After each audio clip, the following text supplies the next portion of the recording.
All right. Well, I think we're a little bit, we have a good set of numbers, a good group here. So I'm going to go ahead and kick us off. So welcome to the Grad Partnership Community of Practice. I'm Kelly McMahon, and I'm going to play the MC role for us today. I work at the Carnegie Foundation for the Advancement of Teaching. I'm a senior associate there. And the Grad Partnership, so just Amanda, if you want to advance for us. Coming from Carnegie, you get to work with a great mix of people at through the Grad Partnership. These are the organizing partners of the Grad Partnership. So AIR, the BARR Center, which we're going to hear from two esteemed colleagues from the BARR Center in a little bit. Johns Hopkins University, the Everyone Graduate Center there. National Center for Learning Disabilities, the Network for College Success, Rural Schools Collaborative, SHOT Foundation, and Talent Development Secondary. So we have people from a lot of those organizations on the call today, and welcome to all of those who are our sort of Grad Partnership members. We consider you a member of our community. Thank you for joining. Amanda, if you could go on. So it'd be great to know who's with us today. So who is here from our community, who's in the room? And Amanda's going to thank you very much, Amanda, for all your help with this. I was going to launch a quick Zoom poll for us to just get a sense of who's in the room. So in a moment, you're going to see that on your screen. Hopefully, I see some folks who are perhaps cameras off. Hopefully, you're still interacting with the screen in a way. If you could just answer the poll, letting us know who's in the room. Do we have teachers, school leaders, district staff, researcher, intermediaries, funders, or other? So. And then how long have you been doing on-track work? So all are welcome. Are you new to this work? Have you been doing this work for some time? And where do we see everyone?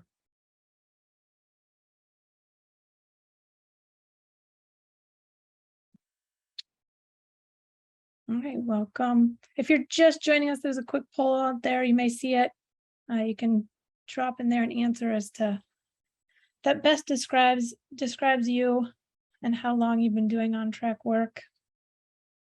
Looks like we have a good mix, spanning experience levels, which is exciting. Kelly, are you ready for me to end it so we can show the results, or would you like to hang on just for so, a few more minutes? Someone just joined, but yeah, let's go ahead and show it.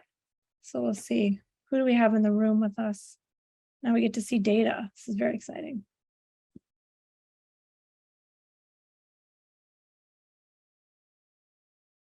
Are you sharing the poll results, Amanda? I am sharing them. As a co-host, you might be seeing a little bit of a different view. The view. Breakout looks different. Okay. All right. Well, thank you. Give us a sense of who's in the room with us. I appreciate it.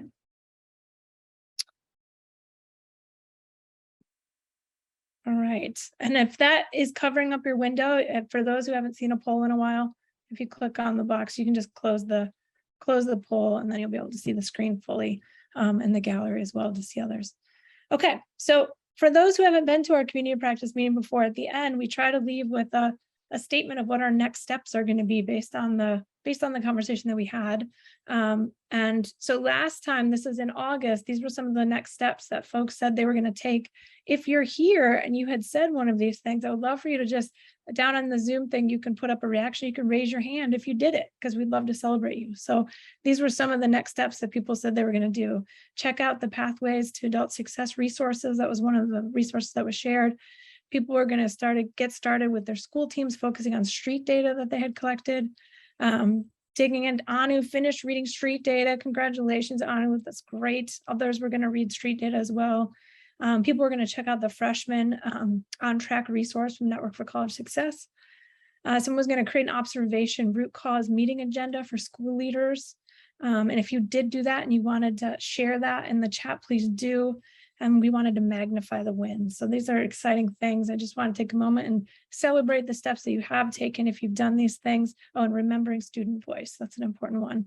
And this is meant to be a space of community of sharing. So if there are things that you've discovered or things that you want to, hold up and elevate as being important to your work, and you thought this was really great and you want to signal that that was great and tell others about it, please use this space and feel free to drop things in the chat. We will share that as well as we share other materials. Thank you, Amanda.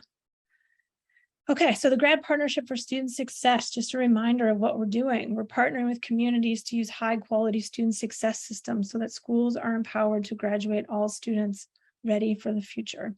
High quality student success systems are transformative. They focus on supportive relationships, holistic and timely data, usually involving predictive indicators of sorts, as well as other data. They are improvement response systems. So thinking about how are we collectively responding to the data that we're monitoring, the things that we're changing and that we're trying to do and seeing how it's going. Are we actually able to help more students stay on track, get back on track, and then shared mindsets. So just take a moment, love to know for yourself, thinking about these 4 things. Systems are sometimes really hard to do all of them at once. For you and your work that you've been working on, of these 4 things, where have you been focusing a lot of your attention? Is it more so on the supportive relationships? Are you working really heavily with your data and thinking about how to get timely data to people so that you can respond to? Are you working a lot with teacher teams or teams of sorts that are working on the improvement and making sure students are on track? Or have you really been focusing and emphasizing the kind of shared mindsets we need to do this work? So just take a moment for you, look there, what's been taking up a lot of your time or your focus or attention? Thank you, Camilla, for sharing. All right, Amanda, if you want to move us forward. Our community of practice, the purpose of this space is to connect people who want to implement, improve, and innovate on their student success systems. We want to enable shared learning. We want to generate motivation and inspiration to do this work, a lot of hard work that's happening, that the space becomes a space that kind of fills our cup in ways. And then we are defined by our mutual engagement in improving our student success system so that we are graduating more students ready for their futures. Given this, we have a set of agreements for our community of practice. So in this space, it's a we, not me. We want to share stories and airtime.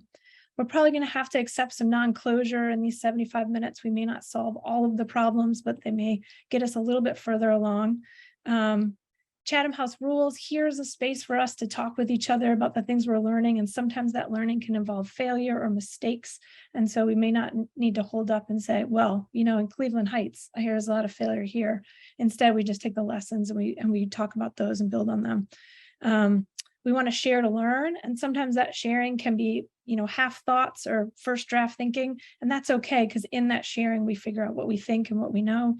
And then we want to make room for joy when we're learning together, especially around things that can feel so heavy and so tough. It's always a lot better to make some space to have fun together, because that enables us to build on that motivation and build on that inspiration and keep coming back. So make sure we make room for joy. Today I'm really excited to share with you that we are going to hear from 2 colleagues, Dr. Anu Sharma and Megan Reedy-Shop from the BARR Center, one of our organizing partners in the Grad partnership. And they're going to talk to us about fostering resilient school systems, staff, and students. And I will turn it over to them without further ado and let them introduce themselves to you. So thank you, Megan. Thank you, Anu, for being here. Thank you so much, Kelly. You can advance to the next slide, Amanda, that'd be great. My name is Megan Reedy-Shop, like Kelly had stated. I work at the BARR Center and Director of Research and Evaluation, and also work as a project lead for the Grad Partnership within the BARR Center's capacity. I'll turn it over to Anu to introduce herself. Thank you, Megan. My name is Anu Sharma. I live in St. Paul, Minnesota, and I am a senior research scientist at the BARR Center. And I have had the privilege of working on the BARR model since its inception in 1999. And it's an exciting project, and I'm very happy to be here today with all of you. Thank you. Thank you, Anu. In terms of like how we'll spend our time today, first I will give you a brief overview of the BARR model to provide context for those that might not be familiar with our work, and also as a framing throughout the presentation to reference. But also Anu will share what our research tells us about the role of relationships and data on outcomes, which then helps to foster resiliency. And then specifically focusing on how we're fostering resilience within students, staff, and schools. And then I'll turn it back over to Kelly to either, I think there's a short time for questions, and then we'll transition to breakouts. Next slide, please. So what is BARR? For those that are not familiar, BARR, which stands for Building Assets, Reducing Risk, is a strengths-based K-12 systems change model that is really anchored on two fundamental pillars: positive intentional relationships and real-time actionable data. When we look at relationships, we include staff to staff, student to student, and staff to student. And for data, not only looking at quantitative data, but also qualitative data. And our evidence supports that when we build positive intentional relationships and use relevant real-time data, we can support the needs of the whole student. Next slide, please. So how do we achieve this? And what is our how? So BARR really creates systemic change by putting structured and authentic human connections in place with a purpose. What are those purposes? Really to enhance the educator experience and to have higher student achievement. By intentionally integrating the power of relationships and data, as previously stated, into what currently exists within a school system, all things become more effective and challenges become solvable. Next slide, please. Now to give some background as to why we're discussing resiliency today. Last spring, we were contacted, invited to write a chapter for the Handbook of Resilience in Children, which is, if for those that are not familiar, is one of the preeminent resource or reference books out there for resiliency as it applies to youth. This gave us a real opportunity to ground ourselves not only within the resiliency research and literature, but then also situating our work within what we do, and then the importance of it for not only students, but also for staff and the school system itself. And before I get into the meat of that work, I'm first going to turn it over to Anu to really lead the conversation with evidence, which we like to do at BARR, and to discuss what the research is telling us about the impact of relationships on data for student and teacher outcomes that really helps support resiliency development. Thank you, Megan. So the result of resilience systems is student and teacher outcomes if they're built with intention and adhered to. So here are some of the outcomes that BARR has seen through a series of randomized controlled trials that were conducted by AIR, one of the partners of Grad Partnership, and who was our external evaluator. A little bit of background about the study, the studies actually that I'm going to share. The data reflects the results of 12 within school randomized control trials. And these trials were conducted with low performing schools in California, Minnesota, Maine, Kentucky, and Texas. In these studies, 4,700 plus students and 149 teachers participated. And it's worth noting that the vast majority of students in these schools were of color and eligible for free and reduced lunch. They were randomly assigned in each school for 1 year to either BARR or business as usual. And the measures we tested to see if BARR students outperformed control students were credits earned, passing courses, standardized achievement test scores, and student and teacher perception. The bar graphs on the left, the ones in blue, show that failure rates, and that is the percentage of students failing one or more core classes, were lower for BARR students, they're in dark blue, than non-BARR students in light blue. And that was true for the full sample, girls, boys, minority, and white students. The middle graph shows the differences on standardized test scores on math and reading between BARR and control students. And based on these results, BARR met the evidence for ESSA requirements for strong evidence in math and reading for all students and struggling students. And these effects were largest for boys, students of color, and students in poverty. The last graph, the one on the right, shows exactly that last point, that BARR helped close the opportunity gap for those students. The next slide shows some of the attitudes that changed in students, as well as the risk behaviors that were reduced. Measured by a student survey conducted by AAR, as I said, BARR students said they felt more supported by teachers, They were being held to high expectations and rigor, and they also reported more engagement than their control counterparts. Again, these were statistically significant results. In terms of risk behavior, in an earlier study that was submitted to SAMHSA, which is the Substance Abuse and Mental Health Services Administration, BARR students showed less substance abuse, fewer disciplinary incidents, and less suicidal ideation than students that were surveyed statewide. And that led to the model being listed in NREP, which is the National Registry of Evidence-Based Programs and Practices. Now, something very important to resiliency shows up on the next slide, and that is teacher and school outcomes.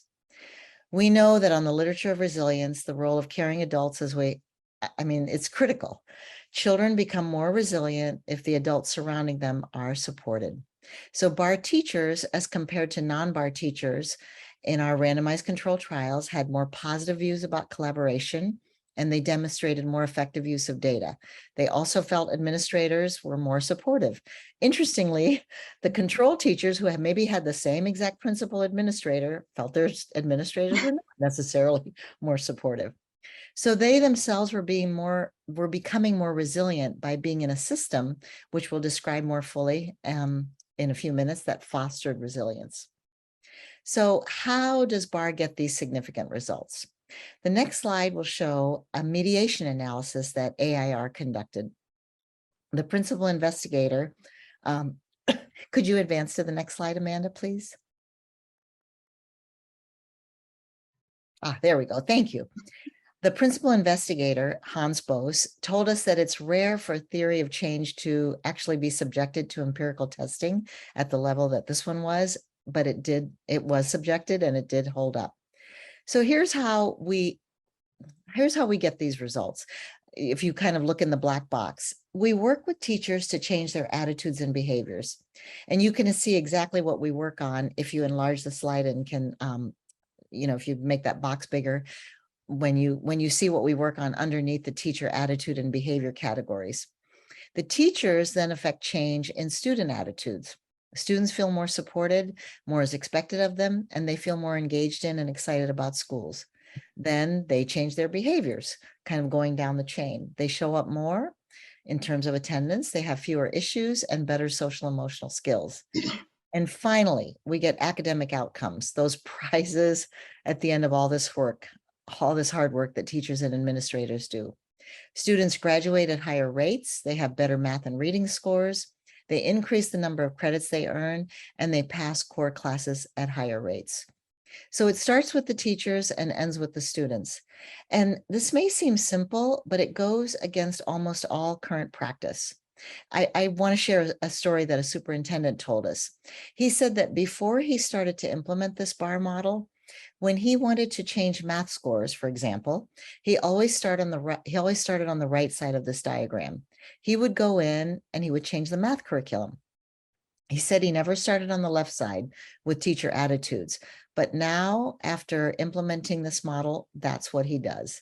He starts on the other side with the teacher attitudes and never on, tinkering with the curriculum.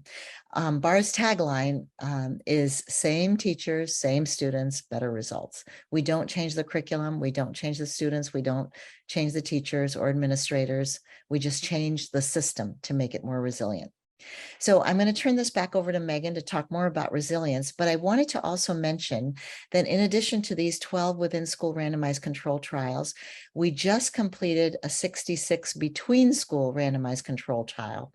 That was also done by AIR, and its results were literally uploaded to ERIC, Megan, a few weeks ago, maybe?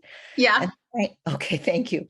The findings from that study replicated and extended the ones that I just described. So Megan, back to you to talk more about our actual approach to resilience. Thank you, Anu, for those slides.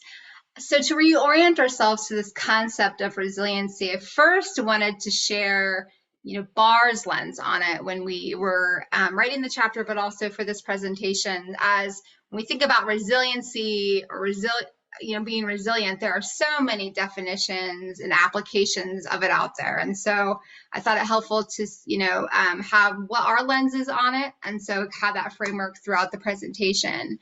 how we view resilience, or BARR views resilience, is the ability to thrive and not just survive. It's how we deal with adversity by drawing on our inner and outer resources so that we can come out of a tough time stronger and better equipped to deal with setbacks or challenges. So with that kind of definition or lens in mind, I'm going to go over these next few slides on how we can actually foster resiliency, first as applied to students, then staff, and finally the school system itself. Next slide, please. So for students, fostering resilience for students within schools requires a supportive and caring school environment first and foremost, where knowing the whole student is absolutely imperative. So how can we make that come about? How can we create that to really foster resiliency for students? First, really building on social emotional skills. Within the resiliency research and other research out there, the importance of SEL cannot be overstated. We know that SEL positively impacts overall healthy student development and are as important, or if not more at times, important than academic skills for students' life success. But to add on to that, it's not just the student's SEL. This should also involve engaging the teacher as like this core connector to share and participate with the students, which not only helps the student, but also the educator in terms of SEL development and relationships. Next, the next point here, closely aligned with that, is cultivating intentional relationships. You know, really next to the importance of family, schools serve as an important role of creating an environment to support healthy relationships. And research shows that forming relationships is the most critical protective factor in terms of resiliency for young people. And so within the BARR model, as I stated at the beginning, we really need to focus on 3 types of relationships, not only student to student, but also student to staff and staff to staff. Also, there's the importance of bringing multiple perspectives to the table. What does this mean? It really involves taking away the siloed experience of the teacher, resulting in impacts on students, as Anu explained in our mediation analysis. And we see this through work in teacher teams and meetings, which we kind of talked about at the onset with a discussion with Kelly. And educators are able to discuss the status, the strengths, the progress, and possible interventions for each and every student within their school building. And finally, making sure to leverage family and community partnerships. One of the major factors in fostering resilience is how schools interact with other major systems in a student's life, such as their family system or their community systems. So making sure that schools are intentionally reaching out to families, but also pulling in community resources through their structures and processes. With the BARR model, we do this through what we call a community connect meeting, where a smaller team of people are really looking at the community and kind of mapping out where the resources are, or what students may need that have a higher level of that were identified in their weekly teacher team meetings. Next slide, please. So the status quo in education, as many of you know, often focuses solely on the student, which makes sense, but sometimes staff, especially we've realized this over the past 2.5 years with COVID, is sometimes staff are also isolated, and it makes it hard to get a full picture of each student, and it's difficult to engage and collaborate with each other. But as we know, not only students, but also educators need support in times of tough circumstance. So research supports the concept that relational dynamics and different types of relationships, you'll hear me talking about that a lot, are key and serve as one of the most protective factors. And so to build on that, there are several things that will help build on existing resiliency within staff, but also help foster new skills for it. First is this idea it's critical to provide the structure and support for educators to collaborate innovate and create change within their own school systems, which is such like teacher teams, for example. Also, we know that engaged administrators are critical to this process. You know, administrators, they have to set the tone. They really need to create a climate that values positive intentional relationships and really be not a bystander in that, but be engaged in those efforts and processes. And finally, and this is one of our major things at BARR, is acknowledging and building on existing staff experience, expertise, and student and community knowledge. Like and you said, our tagline, same teachers, same students, better results. And as well as respect the expertise and experience of staff with the professionalism that it deserves.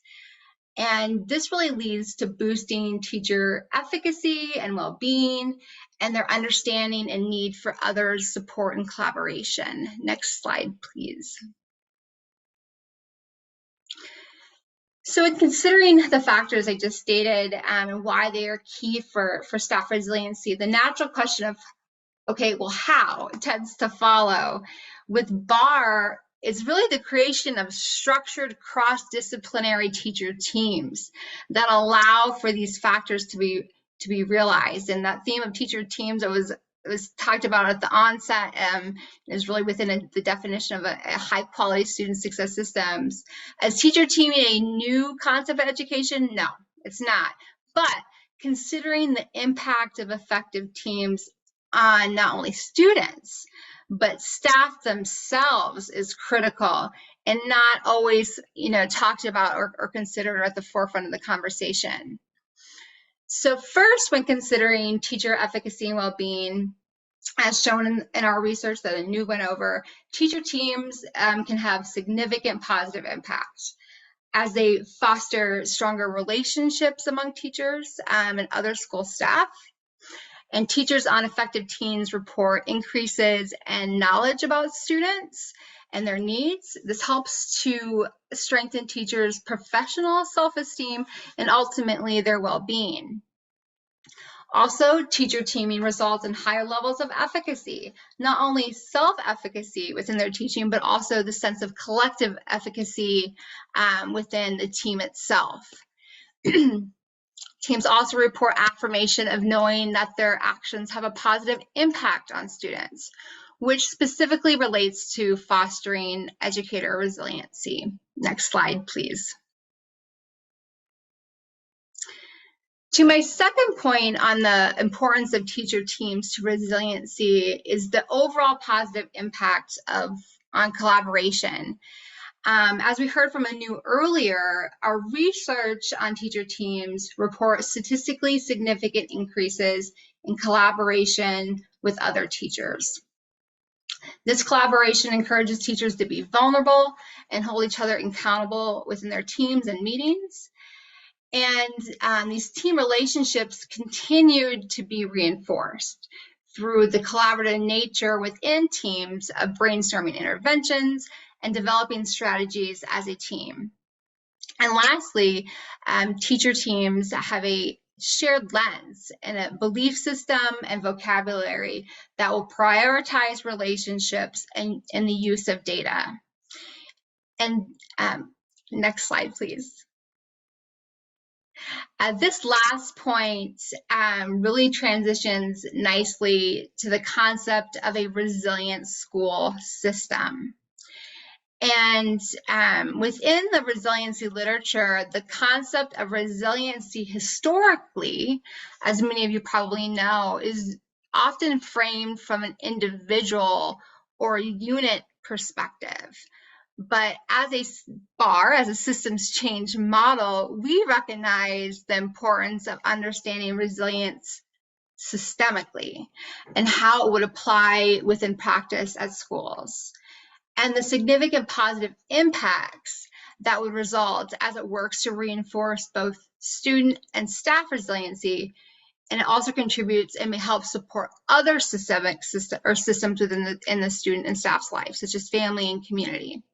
So how do we do this? How can we help foster resilient schools or school systems?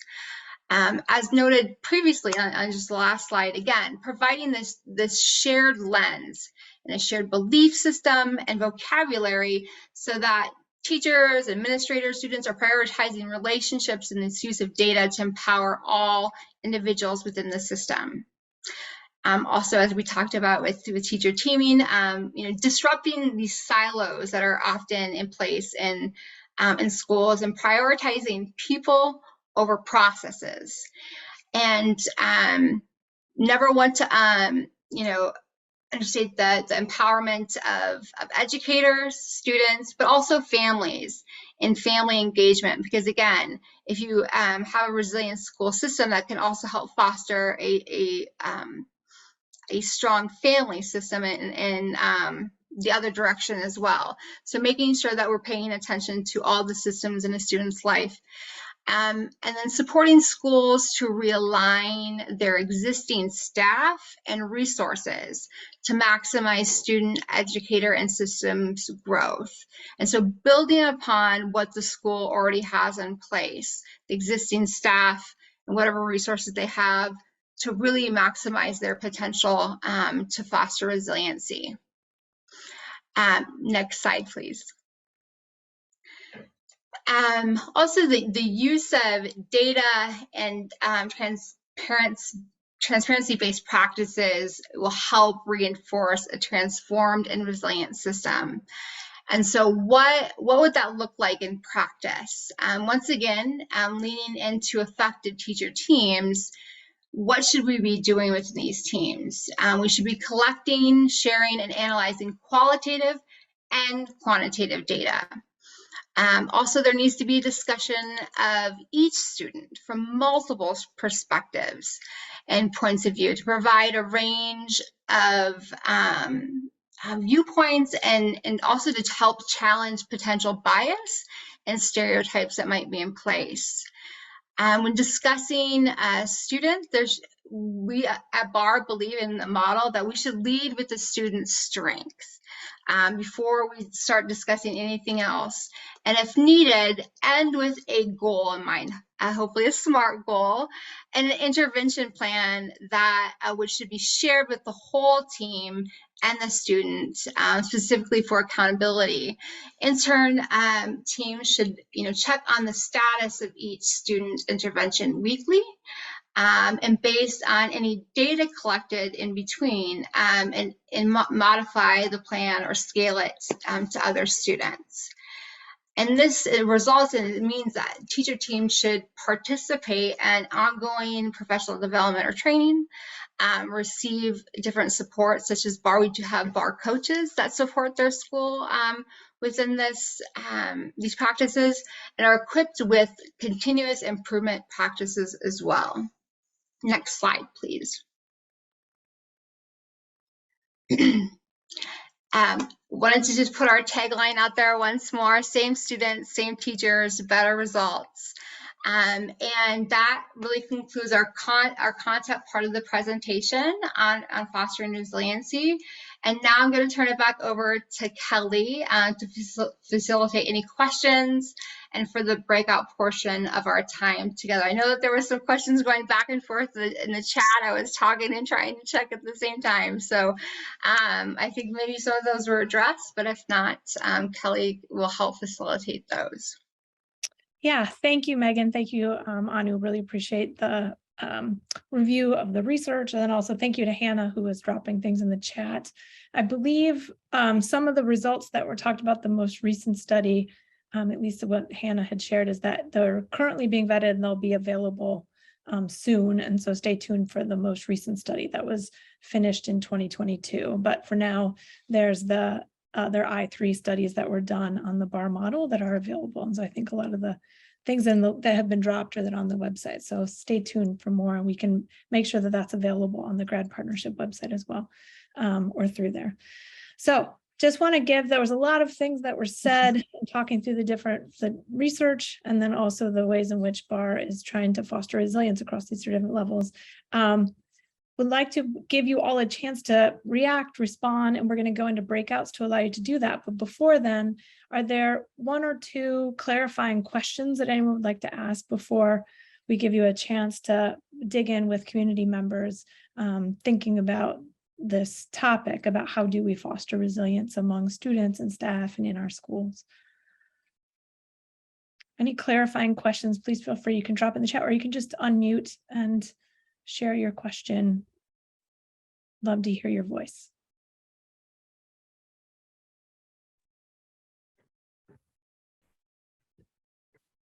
I was late, so if my question is off, feel free to blow me off. As I was listening to the presentation, it had me thinking about Michael Fullen research and, Douglas Reeves and those guys. Like, is your work an extension of that foundation? Is it on a different track in terms of the adult resiliency?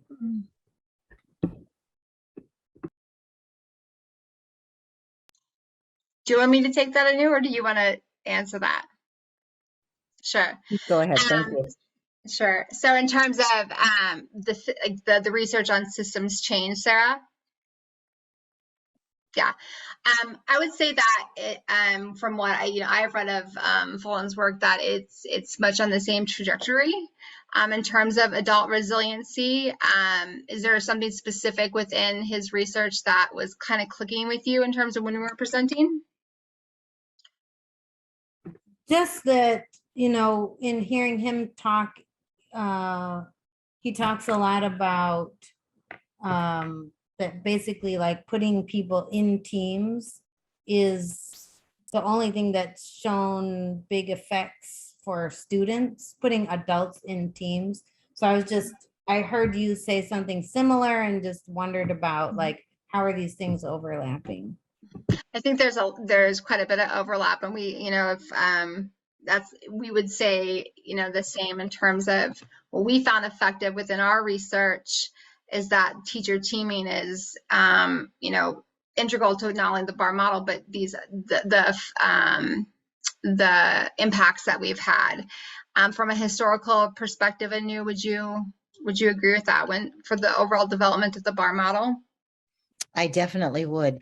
The trick is, and this is obvious without even saying it, is that it has to be effective teaming. It can't be teachers coming together and having, they care so deeply about students, and they tend to talk about the students that require the most help. So it has to be effective teaming, and we do a lot of coaching around that. But yes, definitely teacher teams are huge in terms of leading to outcomes for students.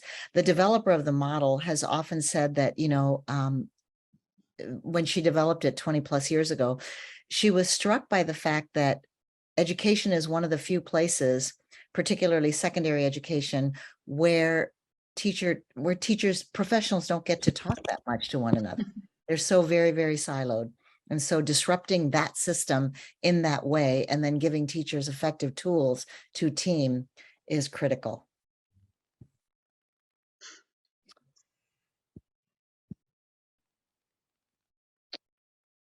Thank you.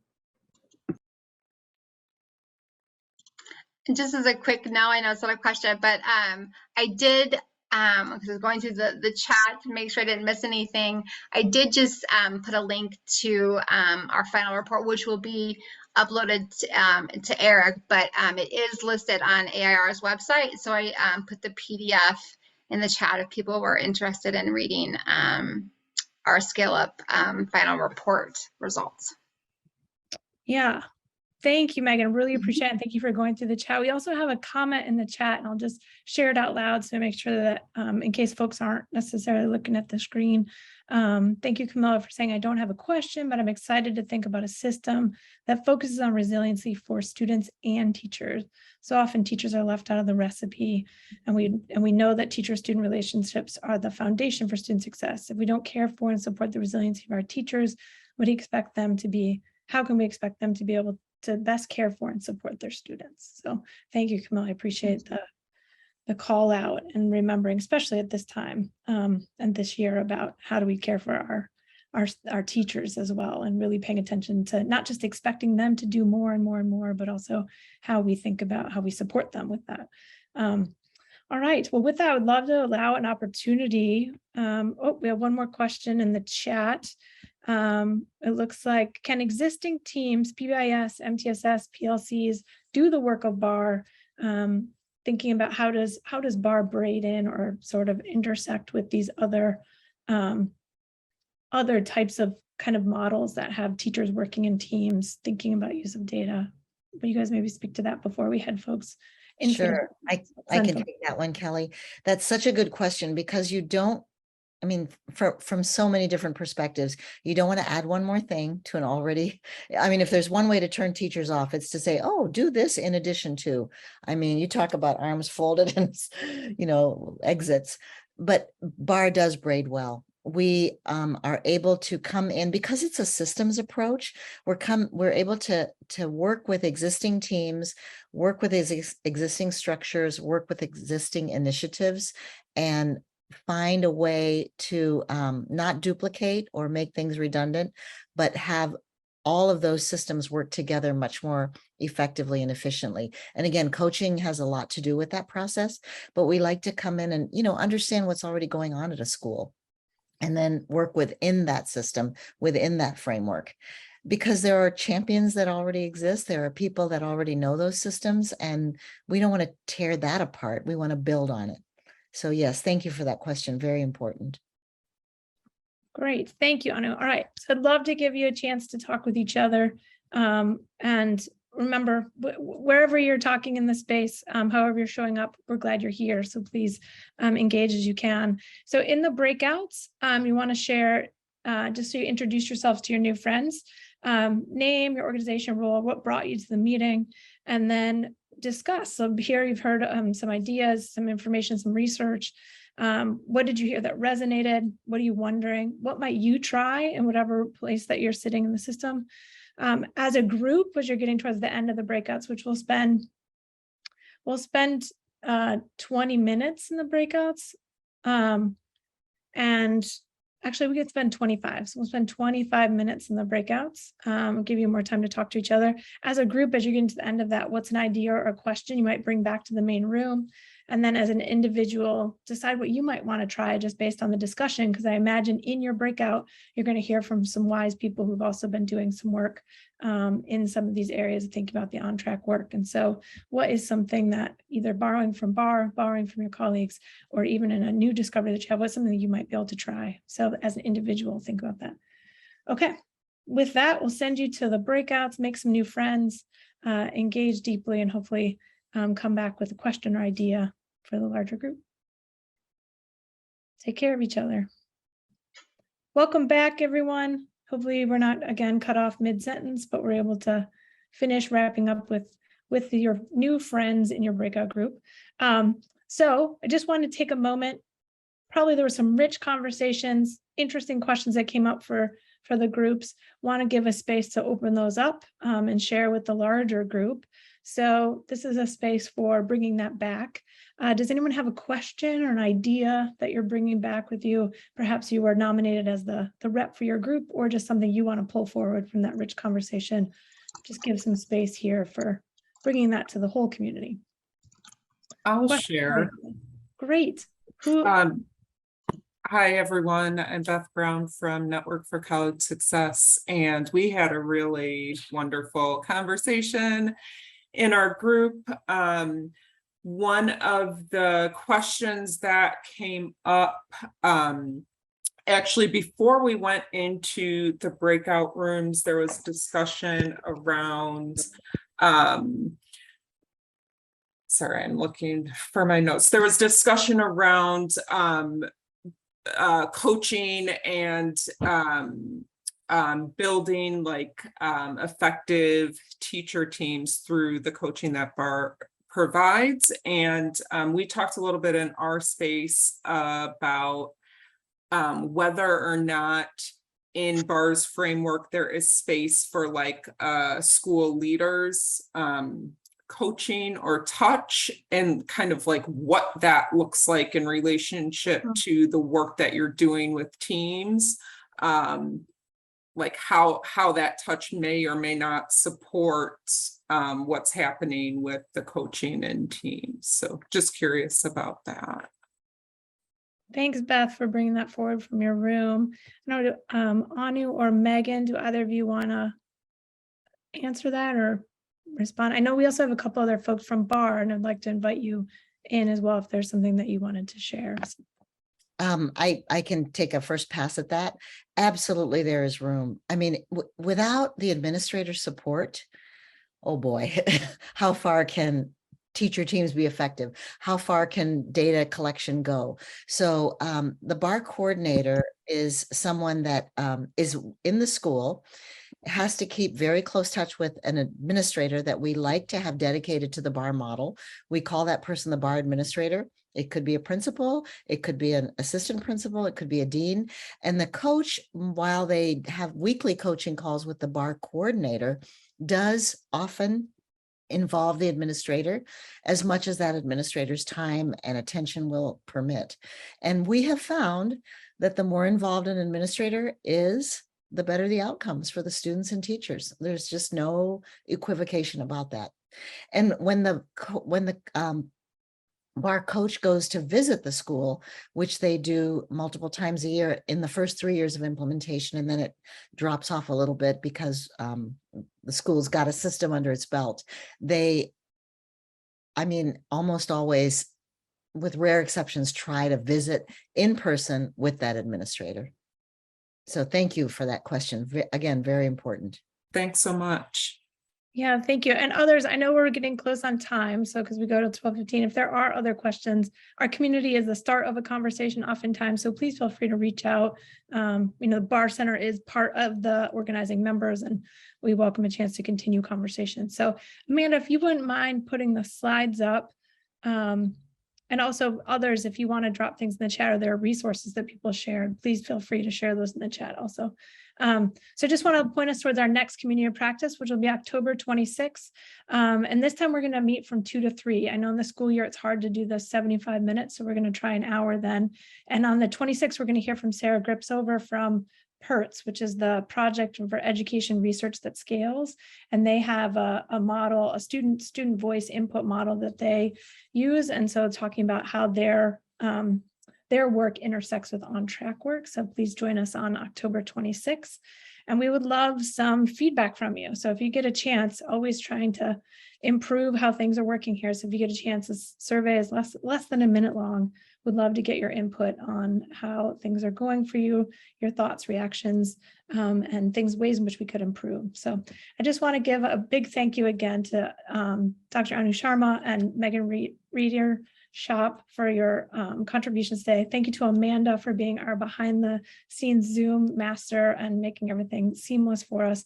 And thank you all for being here. Really appreciate it. I look forward to seeing you next time on your way out. If you need to leave, would love to hear what you're going to work on in this next week. What's something that you're going to try or do?